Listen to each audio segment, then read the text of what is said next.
everyone, and welcome back to another video. If you don't know who I am, my name is Jenna Van Mourik. I'm an avid reader, a fiction writer, and a book reviewer, and I'm also an English tutor at the collegiate writing level, which is technically the real job.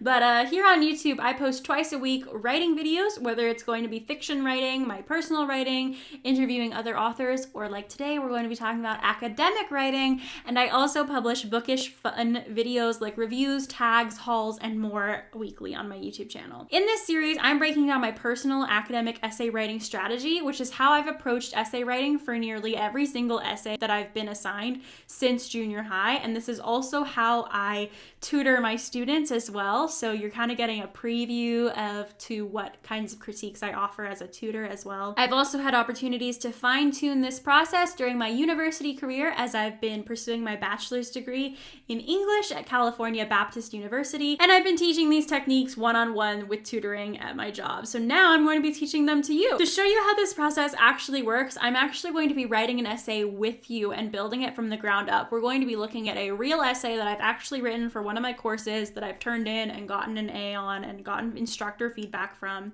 because I've saved every single draft of this paper and now I can physically show you guys how I built this paper from the ground up. For those of you who are watching these videos as they come out, you might not have time to wait for the full series if you have a due date coming up. And for those of you that would like to have an even more personal resource that you can have at your fingertips at disposal, regardless of whether or not you're connected to the internet and have time to watch these videos, I am proud to announce that I am offering a free PDF downloadable resource, completely free. What I'm offering is a 25-page workbook titled Write Your Essay. You can use this workbook to plan, draft, or complete virtually any academic writing project, whether it's a research project, a literary analysis paper, a personal essay, or anything in between. This workbook will outline my personal writing process in full detail. I have spared absolutely no expense when it comes to building this resource for you, when it comes to creating graphics, tips, tricks, activity pages, writing full examples, helpful definitions,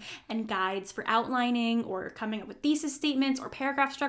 The list is endless of what is included in this workbook, so you truly do not want to miss this resource, and it's super easy to check out because it's free, so you really don't have anything to lose. All you have to do is subscribe to my author newsletter at www.authorjennavanmourik.com. You'll be emailed a short welcome letter thanking you for subscribing and giving you the super secret password to my resources tab on my website.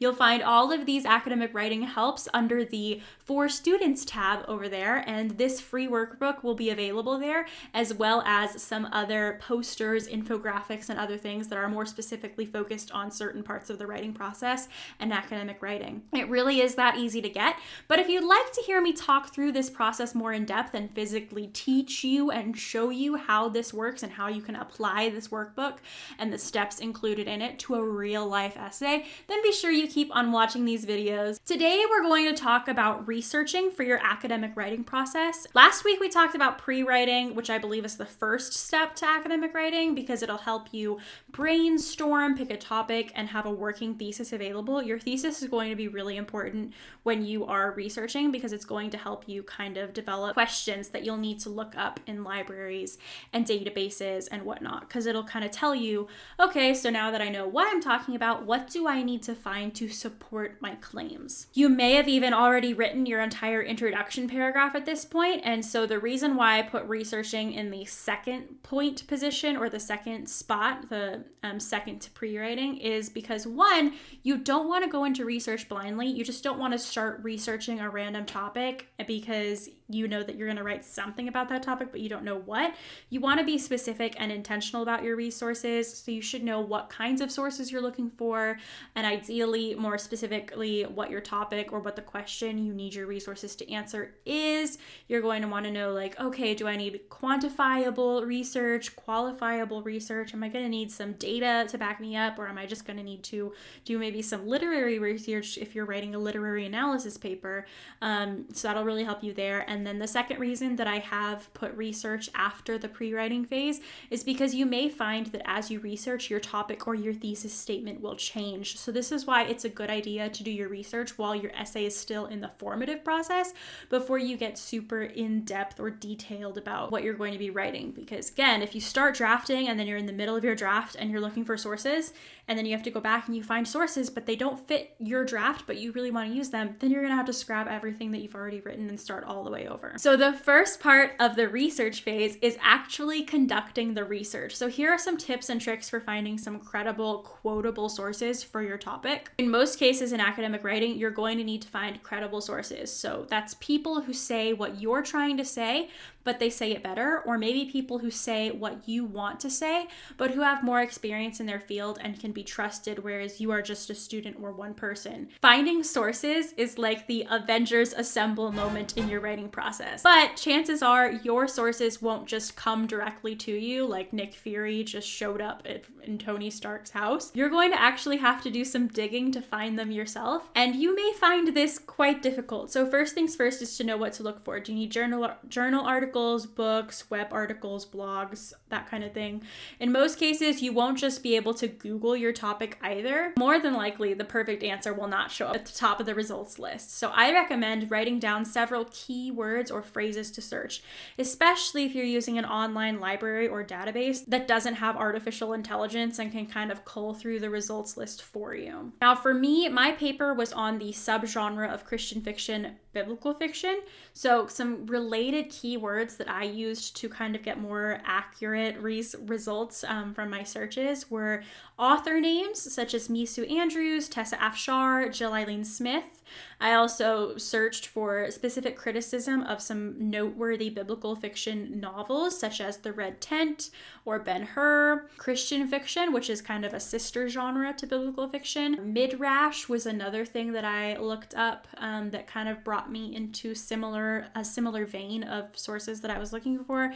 Christian publishing trends, etc. Those were all things that I used to bring up some good results. So look at your topic and try to come up with more similar keywords or phrases that might bring you the results you're actually looking for, as opposed to just 50 or 60 odd articles that are kind of related, but they're really not going to be helpful for you. If your topic is going to be a report on C.S. Lewis, then you might consider searching for Narnia, The Lion, the Witch, and the Wardrobe, the theology of C.S. Lewis, the Screwtape Letters, the Pevensey Children, interpretations of Aslan, noteworthy authors from Belfast or Oxford, authors from the United Kingdom, Mere Christianity. You might even consider looking up specific parts of C.S. Lewis's life, such as C.S. Lewis early childhood, C.S. Lewis adulthood, C.S. Lewis personal life. So all of these terms would potentially bring up different resources or sources or results regarding different aspects of C.S. Lewis's life. Does that make sense? I cannot stress enough how important it is to keep track of your sources. Nothing is worse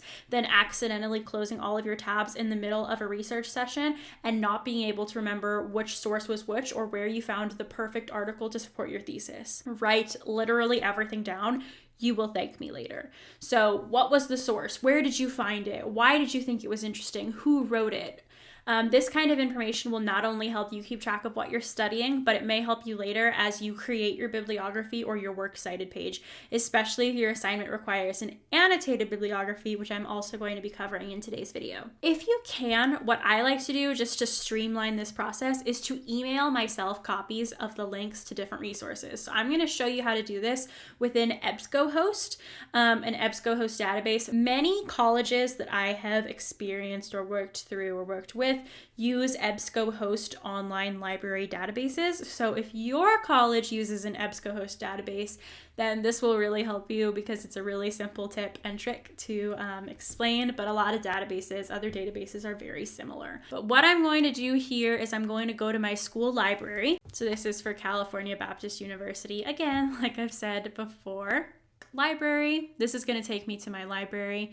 And here you can see the library page. So there's a one search here, and I'm just going to search something very simple like C.S. Lewis because that's really easy to find. So C.S. Lewis, search. I'm going to log in with my student password.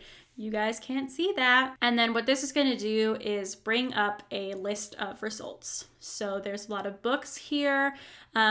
What I'm going to look for specifically is a journal article. So I'm going to look for something scholarly that's peer-reviewed. A lot of colleges or instructors / professors will require peer-reviewed. So I'm going to click peer-reviewed down there. That's going to update the source list to show me only academic journals that are like verified, legit sources that are credible. And I'm just going to click on a random one here. So this is like not really anything specific, but you can see here that I've clicked on this article, which is Screwtape's Remedy for Love, C.S. Lewis. So what you can see here is there's a linked full text, but there's also a PDF. If you can find sources on your online library, if you're using an online library, of course, if you're going to be going to an actual library or using books that you own, you would have them at your disposal anyways. So part of this process might not necessarily be as helpful for you. But if you can find something with the PDF full text, that's even better because you can download it and save it to your computer and have it at your disposal whenever you need to. But luckily, if you're using like a OneSearch EBSCOhost kind of thing, which you can see here, this is powered by EBSCOhost. That says so down in the bottom. You'll have all these little options here. So that's print, Google Drive, save. Now you can use Cite. So I'm going to show you this really quickly if you're looking to collect certain citation sources. So let's say that like you want to cite it. So you click Cite, it brings up all of these citation formats. You can copy and paste these, but they are not always 100% accurate. So for instance, this one is APA.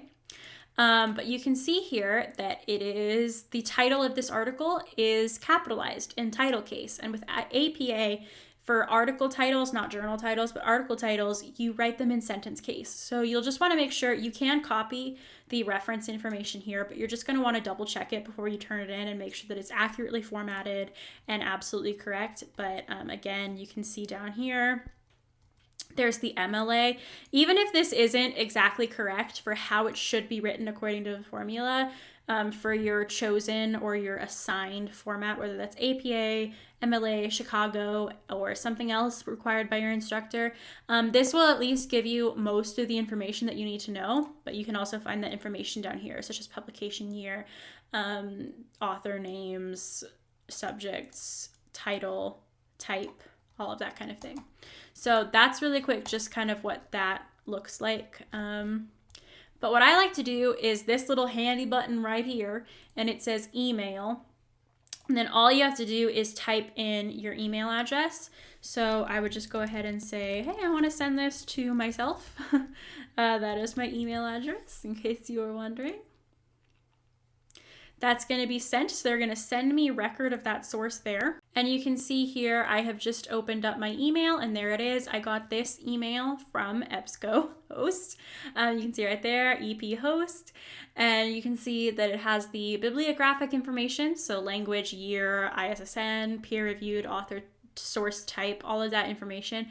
But it also has a permalink. So that means that at any time I can click that link and it will take me right back to that source. So if I accidentally, this is the first thing I do when I think, even if I haven't even read the source yet, if I think it might be useful, I'm gonna email it to myself first thing, so that just in case I accidentally close all my tabs or my computer crashes, I have record of where that was and I can easily get back to it instead of having to search within the database again and cull through all these other sources and remember what exact search terms I used to bring up that source. So you can see here that I have now compiled a works cited list. I tend to do this first once I've kind of just briefly perused the sources, if you will. I will create my works cited page just so I know all the sources that I want to use. So you can see here I have several primary sources. So those are going to be actual novels that I'm going to be looking at. So one that I chose was Misu Andrews' Love Amid the Ashes. You can see I also chose Anita Diamant's The Red Tent as a primary source. But then in terms of secondary sources, I found a lot of criticism and just other journal articles. So After the Red Tent was an article about popular books that released around the time of the Red Tent that had come out since that had similar storytelling styles. I used that to kind of show like, hey, after this book was published, there was a huge influx of similar books in the market. I used this, which was Stepping into the Red Tent, which talked about how the Red Tent was adapted for the screen in the 2010s. And I used this one, was a great source, Christian Fiction Makes Gains in Popularity, which showed the market trending towards Christian fiction and biblical fiction. And then, of course, specifically, this article was one of my main journal articles that I found useful, which was How the Red Tent Invented a New Kind of Fiction. And so I just formatted this Works Cited page once I had kind of decided what sources I wanted to use. But the second part of the research phase is going to be finding quotes. So I like to go through the following steps because I firmly believe that it will streamline the drafting process and it will save you time in the long run. So once you've read through your sources, like I've done, you've narrowed down the ones that you think you're going to use, get out a colored pen or a highlighter, or use the highlighter function or in your computer's PDF viewer if you're going to be working with digital sources, and highlight every line or piece of information that you think might be useful, and be sure to record things like page number if you're going to need to cite that in text. And read critically and look for the things that will support the points that you've stated in your thesis statement. So I actually have done this here in this document, and this is called, this is going to be my Works Cited. So you can see here, I've highlighted the sources, the actual bibliographic information here, just to make it easier to see. But what I've done here is with this first article, so you can see in the before you have the same exact page, but it's here and I've separated them. So I've just taken each source, I've gone to each source, and I've copied down quotes from that source that I may find useful. So let's find something specific here. Okay, this is a really good example. So this source is by Erica Dreyfus. I'm not sure if I'm pronouncing that right. And it's from the article, How the Red Tent Invented a New Kind of Fiction. So here's the actual bibliographic entry. That's what would appear on my Works Cited page. And below that, I've typed quotes. And because this is an online source, there were no page numbers, so I didn't record any. But a useful quote here would be, some fans, Diamant notes, credit the book for steering them to work as midwives. Others say the Red Tent inspired them to become artisanal bread bakers or to study the Bible or to write biblical fiction of their own. It's a whole category now, she noted. Thanks to the success of the Red Tent, lovers of historical fiction can enjoy an ever-growing number of books that reimagines the lives of biblical characters. In many cases, these novels, like Diamant's, give voice to lesser-known and often female individuals. So that was a primary quote that I used heavily and I studied extensively in my final research. In terms of a print source, I want to find one that has page numbers. We'll do this one right here. This is by Alex Manuel Perez, and that's Christian Fiction Trending, an article from the Library Journal. And this is just the first quote here. Christian fiction is experiencing a new awakening inspired by compelling story arcs. So I've already formatted it like I would format it in the essay. I have the quote, and then I have the page number in parentheses, and then the period. So I like to, copy that information so that it's really easy to just copy and paste into my essay when I'm actually going to be doing the drafting. And not all of these quotes made it into the essay. Some of these I ended up just paraphrasing, but it's good to organize them so that you have them all in the same place, in my opinion, because I was then able to just refer to this single document. I didn't have to go back and forth between a bunch of different tabs to find what I wanted to talk about. I had it all organized here and I knew exactly where everything was.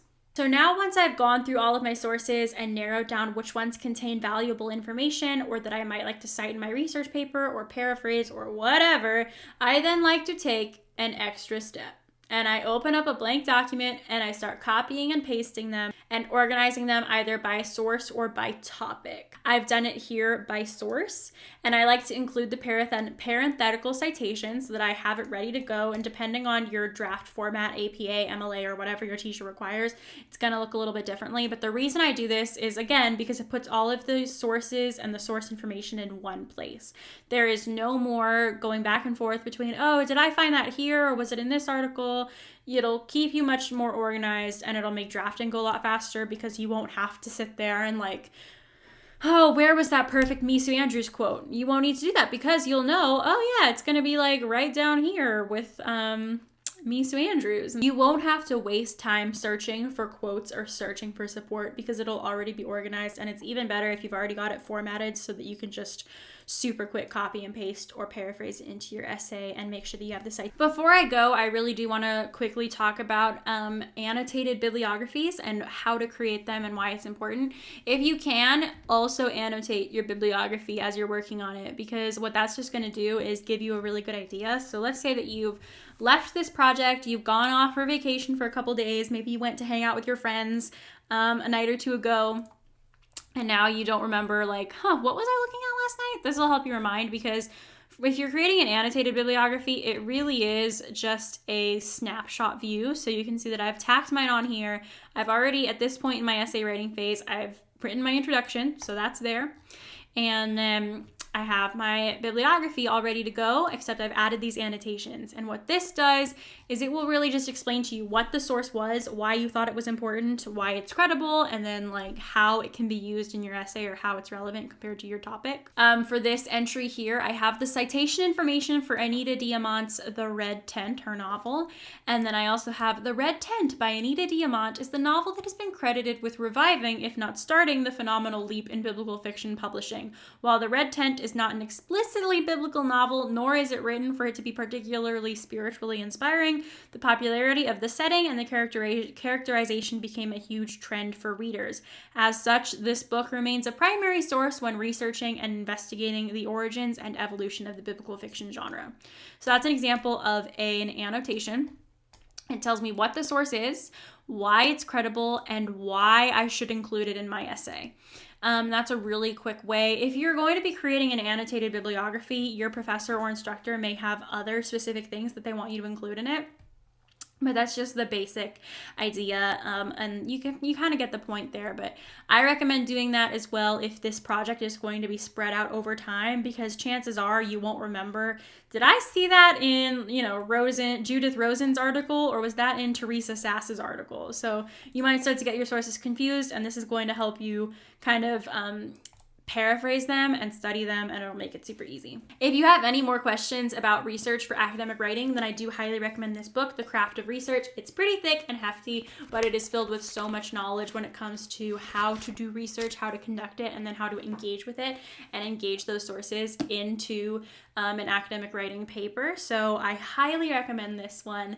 Again, that's The Craft of Research as well. So there you have it. Those are some of my best tips for researching and how I personally research when it comes to preparing an academic writing project. Next week, we'll talk all about outlining and how to incorporate this research into your outline so that you can then incorporate it into your draft. If you enjoyed this video, then don't forget to hit the thumbs up button. And if you absolutely just can't wait for the rest of this series, because maybe you have a writing project that's due tomorrow instead of in a couple of weeks when this series continues to come out, then don't forget to download the free 25-page workbook, Write Your Essay, via my website today. That's www.authorjennavanmourik.com. The workbook is full of all kinds of activity sheets and helpful information, definitions, and examples to make the approach to academic writing so much easier, whether you're doing a full-on research paper or just a short proposal for something. You don't want to miss out on this resource, and again, it's free, so why wouldn't you go take a look at it? All you have to do is sign up for the newsletter, head over to the resources tab, enter the password that comes in the welcome letter from a newsletter, and the world is yours. My name is Jenna Van Mourik. I'm an inspired writer and an inspirational fiction reader who reads, writes, and lives for Jesus. I hope you enjoyed this video, and